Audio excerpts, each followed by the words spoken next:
اللہ رب العزت نے استغفار کا جو باب ہے اس کے بارے میں ایک بڑی زبردست آیت کو نازل فرمایا فَقُلْتُ اسْتَغْفِرُوا رَبَّكُمْ إِنَّهُ كَانَ غَفَّارًا يُرْسِلِ السَّمَاءَ عَلَيْكُمْ مِدْرَارًا وَيُمْدِدْكُمْ بِأَمْوَالٍ وَبَنِينَ وَيَجْعَلْ لَكُمْ جَنَّاتٍ وَيَجْعَلْ لَكُمْ أَنْهَارًا۔ جو بندہ استغفار سے چمٹ جاتا ہے اور توبہ کرتا رہتا ہے، استغفر اللہ پڑھتا رہتا ہے، اس کیفیت کے ساتھ، اس کیفیت کا ہونا ضروری ہے کہ اللہ تعالیٰ جو سابقہ گناہ کیے ہیں معاف کر دے، اللہ معاف کر دے، سابقہ جتنے کیے ہیں معاف کر دے، اس کیفیت کے ساتھ پڑھتا رہتا ہے اور ارادہ کرتا ہے جو چھوٹے موٹے گناہ کرتا آ رہا ہوں وہ دوبارہ نہیں دہراؤں گا۔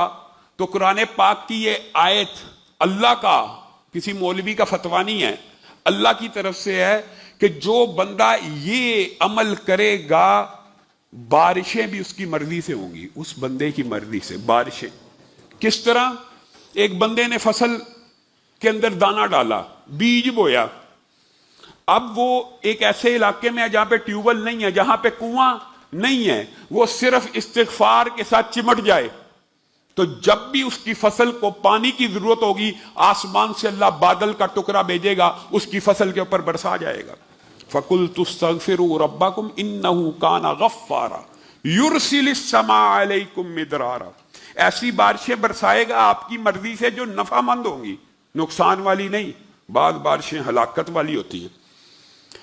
اور جو استغفار کے ساتھ تمسک کو اختیار کر لے گا، جب بھی چاہے گا، یعنی دینا تو اللہ نے ہے لیکن اس کی زبان ہر وقت اللہ سے معافی اور رطب اللسان ہے۔ یہ استغفار اللہ کا بہت بڑا ذکر بھی ہے۔ گزشتہ خطبے میں آپ کے سامنے یہ حدیث رکھی تھی، اگر تم نہ کرو تو اللہ ایسی قوم کو پیدا کرے گا جو گناہ کرے اور پھر توبہ کرے۔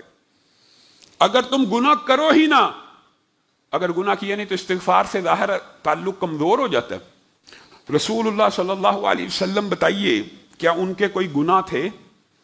وہ تو اگر غلطی کرنے بھی لگیں تو اللہ تعالیٰ کا چیک اینڈ بیلنس کا سسٹم، جبریل آگے، آپ لیما تحرم ما احل اللہ لک، آپ شہد کو کیسے حرام کر رہے ہیں؟ آپ نے حرام کیا تو امت پہ حرام ہو جائے گا۔ گویا رسول اللہ غلطی نہیں کر رہے، اور حدیث کے الفاظ کیا ہیں صحیح کہ رسول اللہ ایک نشست میں بیٹھے ہوئے ہیں اور کتنی مرتبہ استغفار کر رہے ہیں؟ کتنی مرتبہ؟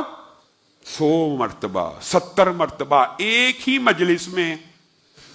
میں اور آپ استغفار کی تسبیح تب پڑھتے ہیں جب ہم کہتے ہیں یار گناہ بہت بڑھ گئے ہیں، اللہ سے تعلق کمزور ہو گیا۔ کیا رسول اللہ صلی اللہ علیہ وسلم کے گناہ تھے؟ گویا یہ ذکر کی بھی ایک قسم ہے، اللہ کو یاد رکھنے کی کہ ایک میرا رب ہے جو میرا مواخذہ کر سکتا ہے، جو میری گرفت کر سکتا ہے۔ تو زبان ہر وقت اگر اس کے ساتھ تمسک اختیار کرے گی تو قرآن کا اگلا ٹکڑا ہے، اللہ تعالیٰ تمہیں مال دے گا، تمہیں اولاد دے گا۔ دیکھیں بارشیں تمہاری مرضی سے ہو رہی ہیں، مال دے رہا ہے، اولاد دے رہا ہے، اور اولاد میں بھی اللہ رب العزت نے کس کا ذکر کیا؟ بیٹوں کا، کیونکہ اللہ نے یہ مشین بنائی ہے، انسان کی تخلیق کی ہے۔ اللہ تعالیٰ کو اس کے احساسات، جذبات اور رجحانات کا علم ہے کہ جو مرد ہوتا ہے وہ جب غور و فکر کرتا ہے اپنی نسل کے بارے میں تو اس کو بیٹوں کی خواہش ہوتی ہے کہ اللہ تعالیٰ میری نسل بیٹوں سے بھی، بیٹیوں کی بھی ہوتی ہے لیکن بیٹوں سے بڑھائے۔ تو اللہ تعالیٰ نے قرآن میں یہاں پہ ذکر اولاد کا ہے لیکن اللہ تعالیٰ نے اشارہ بیٹوں کی طرف کیا۔ استغفار کو لازم پکڑو، بیٹے بھی دوں گا، مال بھی دوں گا، بارشیں بھی تمہاری مرضی سے ہوں گی، اور اسی پر بس نہیں کیا۔ سبحان اللہ، اگر اس ایک آیت کی آپ جا کے تفسیر پڑھیں، پوری کتابیں لکھی ہوئی ہیں۔ اور باغات دوں گا جس کے اندر نہریں بہتی ہوں گی۔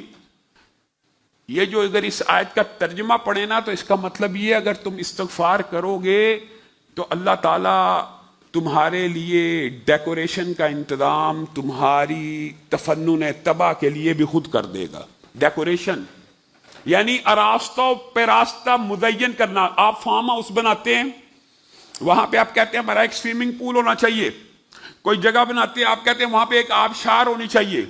اللہ تعالیٰ آپ سے وعدہ کر رہا ہے استغفار کو لازم پکڑ لیجئے، یہ باغات بھی تمہارا رب تمہیں بنا کے دے گا، اور اس کے اندر ڈیکوریشن کے لیے جو نہریں چلیں گی وہ بھی تمہارا رب خود جاری فرما دے گا.